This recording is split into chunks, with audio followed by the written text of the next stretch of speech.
always believed that home wasn't just for walls and a roof, it was the scent of morning coffee in my old kitchen, the sound of the wind chimes my late husband hung on the porch, the feeling of safety no matter how small or modest it was, but all of that turned to ash in just a few hours.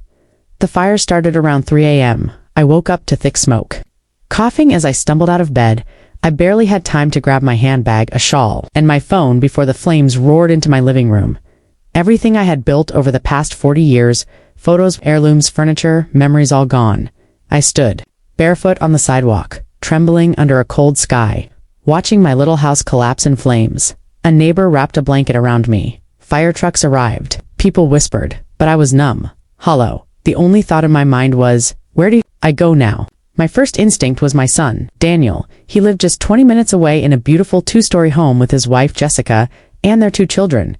He had a good job, a stable life, everything I'd prayed for when I was raising him as a single mother after his father died. Surely he'd take me in. Surely he'd wrap his arms around me and say, "Don't worry, Mom, we'll figure this out." I called him from the ambulance. His voice was sleepy. "Hello, Danny?" I said, trying to stay calm. "My house burned down. Everything's gone. I don't have anywhere to go." He was quiet for a moment. Then, "Are you okay?" "I'm not hurt, just shaken. I was hoping I could stay with you for a little while just until I find a solution." He hesitated again. Jess is still asleep, and the kids have school in the morning. Let me call you back." "Okay." I nodded, even though he couldn't see. "Okay." He hung up. An hour passed. No call. I was given a ride to the emergency shelter downtown, but I didn't want to stay there. I had never even stepped foot in one before. The metal bunk beds, the unfamiliar faces, the chaos. So, despite everything, I took a cab to Daniel's house. I arrived just as the sun was rising. I stood on the porch with my bag clutched to my chest, the smoke from my hair still clinging to my clothes. He opened the door in sweatpants, eyes groggy. "Mom." "I didn't know where else to go," I whispered. He looked over his shoulder, then stepped outside and shut the door behind him. "Listen, Jess is really stressed lately. The house is full. The kids have soccer practice and she's been having migraines. It's not a good time." I stared at him, the boy I had worked double shifts for, the one I had fed when I barely had enough. For myself, the boy I raised alone after his father died, he avoided my eyes. "I can maybe get you a hotel for a night or two," he said. We really don't have space, Mom. We don't have space for you. Get out." The words echoed in my head like a cruel chant. He didn't even ask to see if I was really okay. Didn't offer to let me use the shower. Didn't ask if I had eaten. Didn't offer a single hug. I turned and walked back down the steps. "Mom," he called after me. "Please understand." I didn't turn back. I couldn't. I was afraid that if I looked at him again, my knees would buckle from the weight of everything. I spent that night in a women's shelter. My cot creaked every time. I turned. People around me whispered, cried, snored. I clutched my handbag and stared at the ceiling. Was I a burden now? Had I raised a son who saw me as disposable? Had I given too much? The next few days were a blur. I filed a claim with my insurance company, but they told me it could take months.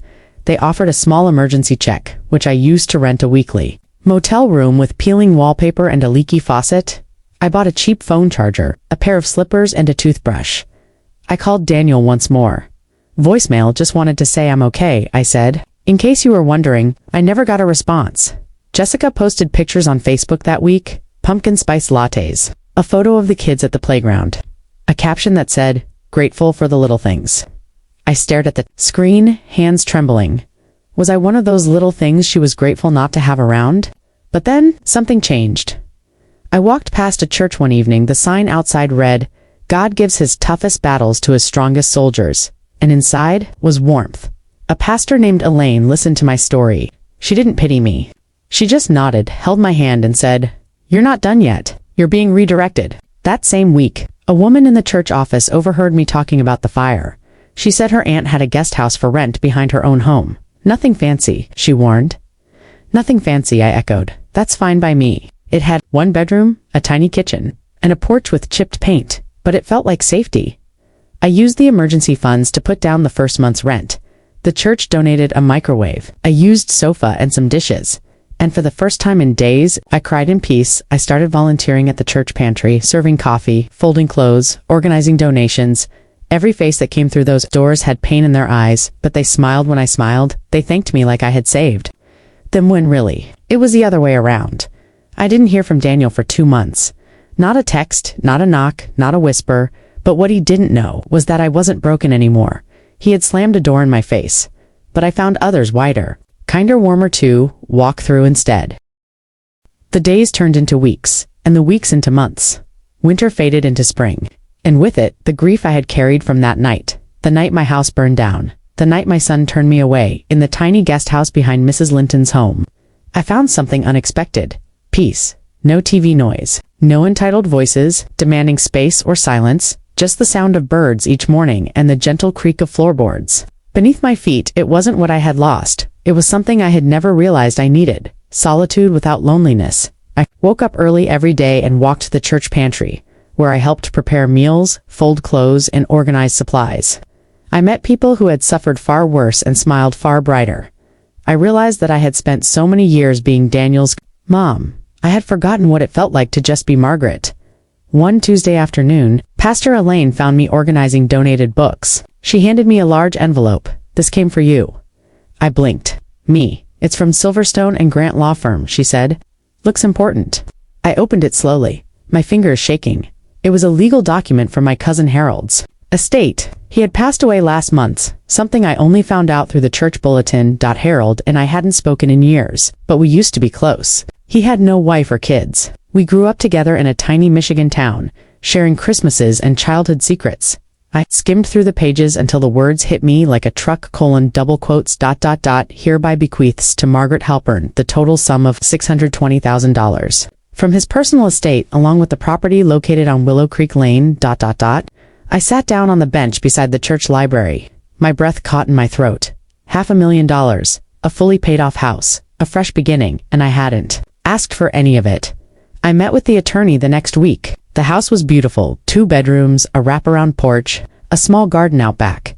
It was everything I never thought I'd have again. I moved in quietly, no fanfare, no announcement, no calls to Daniel. I simply planted a few marigolds by the mailbox and bought new mugs for tea, and every morning I sat by the window and watched the sunrise over Willow Creek, whispering, "Thank you, Harold." 2 more months passed. Life was calm, simple, rich in ways that money couldn't measure. Then, one evening, as I was dusting the bookshelf, the doorbell rang. I opened it and froze. Daniel stood on the porch, his face pale, his shoulders slumped, his eyes tired. "Hi, Mom." It took me a moment to find my voice. "Daniel." He looked around as if unsure how he got there. I didn't know where else to go. I leaned on the doorframe. "I thought you didn't have space for me." He flinched. I know what I said, and I regret it every single day. "I didn't say a word," he sighed. "I lost my job. The company's cutting back. Jessica and I are separated. She took the kids to her mother's." A pause. "I've been sleeping on a friend's couch. I haven't eaten properly in days." He looked thinner. His eyes carried dark circles. His hands trembled slightly. "I know I don't deserve your help." He